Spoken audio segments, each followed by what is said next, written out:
আসসালামু আলাইকুম।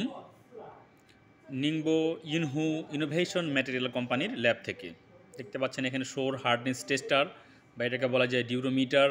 এই হচ্ছে আপনার ডিউরোমিটার বা শোর হার্ডনেস টেস্টার। এটা হচ্ছে আমাদের দ্বিতীয় পার্ট। প্রথম পার্টে আমরা বলেছি যে শোর হার্ডনেস টেস্টার এবং বল ইনডেন্টেশন হার্ডনেস, এই দুইটা পদ্ধতিতে কীভাবে আমরা হার্ডনেস পরীক্ষা করতে পারি, মানে এই দুইটা পদ্ধতি সম্পর্কে আমরা বেসিক আলোচনা করেছিলাম। এখন ইনশাল্লাহ আমরা দেখাবো যে শোর হার্ডনেস টেস্টারে কীভাবে হার্ডনেস পরীক্ষা করতে হয়। আমি বলে রাখি এক্ষেত্রে প্লাস্টিক এবং রাবার দুটো হার্ডনেস, এই সমস্ত ম্যাটেরিয়ালের আমরা হার্ডনেস এই যন্ত্রে পরীক্ষা করতে পারি। সেক্ষেত্রে বলে রাখি যে রাবারের ক্ষেত্রে এই যে ওয়েট দেখতে পাচ্ছেন, তখন লাগবে এটা 1 কেজি বা 1274 গ্রামের মতো। আর এটা লাগবে শোর এ স্কেল। এটা দেখতে পাচ্ছেন শোর ডি স্কেল, এটা প্লাস্টিকের জন্য। রাবারের ক্ষেত্রে লাগবে শোর এ স্কেল। এবং রাবারের ক্ষেত্রে আমাদের এটা যখন আমরা টেস্ট করব, রাবার এখানে দিয়ে এটা নিচে রাবার দিয়ে আমাদের প্রায় 30 সেকেন্ড ধরে রাখতে হবে। দেখাচ্ছি যেখানে একটা নিডল আছে, দেখতে পাচ্ছেন, ওই যে দেখতে পাচ্ছেন একটা নিডল দেখা যাচ্ছে।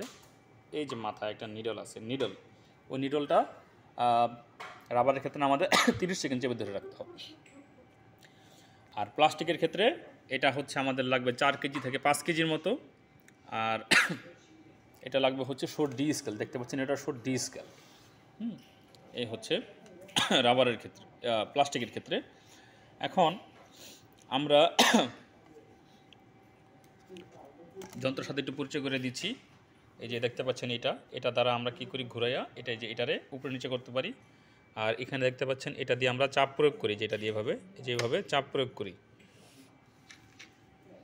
আর এটা হচ্ছে স্কেল, এটা হচ্ছে ওয়েট। হ্যাঁ, আচ্ছা, এখন আমরা যদি পরীক্ষা করতে যাই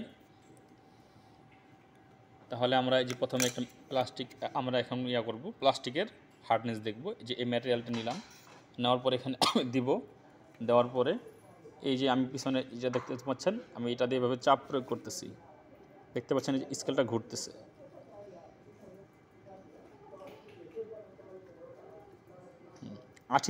আশি পর্যন্ত চলে গেছে।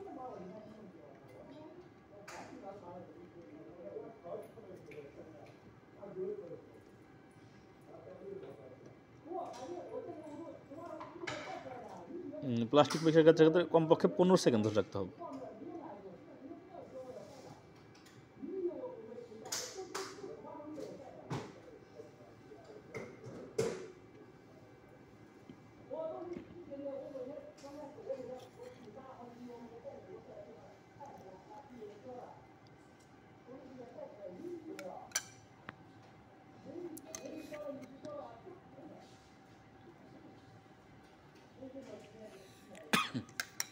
আপনাদেরকে দেখাই যে গভীরতাটা সৃষ্টি হলো নিডলের জন্য।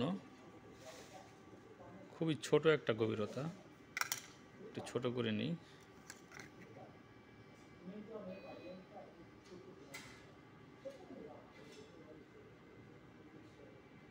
ম্যাটেরিয়ালটা কালো, সেই জন্য গভীরতাটা আপনার ঠিক মতন দেখানো যাচ্ছে না। এই যে দেখতে পাচ্ছেন, এই যে ছোট একটা গভীরতা সৃষ্টি হয়েছে এখানে। এই যে আমার আঙুলের এখানে ছোট গভীরতা সৃষ্টি হয়েছে, এই যে ছোট গভীরতা।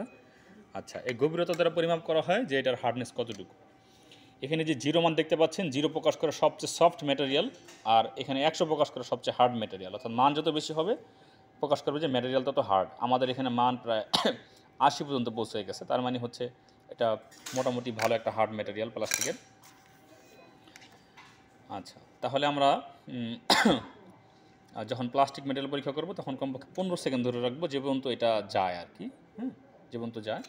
আর রাবারের ক্ষেত্রে 30 সেকেন্ড মতো ধরে রাখতে হবে।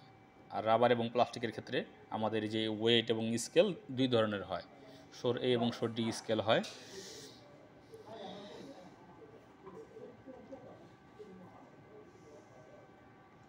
আর এই রাবার যখন প্লাস্টিক পরীক্ষা করব, আমাদের যে ম্যাটেরিয়ালটা আমরা পরীক্ষা করব, ম্যাটেরিয়ালটা কমপক্ষে আপনার 6 mm হতে হবে। এটার যেই থিকনেস হতে হবে, ম্যাটেরিয়াল যেটা পরীক্ষা করব এটার মিনিমাম 6 mm হতেই হবে।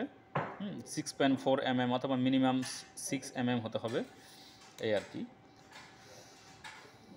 তাহলে আমরা দেখতে পেলাম যে শোর হার্ডনেস টেস্টার বা ডিউরোমিটারে কীভাবে হার্ডনেস পরীক্ষা করা হয়। অর্থাৎ এখানে গভীরতা হবে ম্যাটেরিয়ালের মধ্যে গভীরতা সৃষ্টি হবে। এখানে যে নিডল আছে, নিডলটা এখানে বসবে, এখানে আমরা চাপ প্রয়োগ করব। গভীরতা যত বেশি হবে ভাববো যে এটা তত সফট ম্যাটেরিয়াল, গভীরতা যত কম হবে ভাববো যে এটা তত হার্ড ম্যাটেরিয়াল।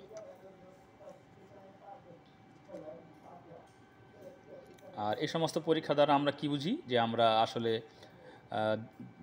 এখানে যে উপাদানের যে শক্তি পরিমাপের একটা পদ্ধতি আছে, এগুলা উপাদানের শক্তি পরিমাপের পদ্ধতি।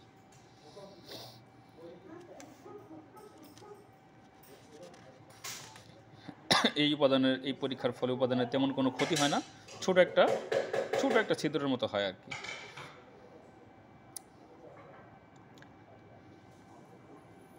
বিয়ারিং, গিয়ার এবং অন্যান্য উপাদান নির্বাচন করতে আমাদের এটির ব্যবহার করতে হয়।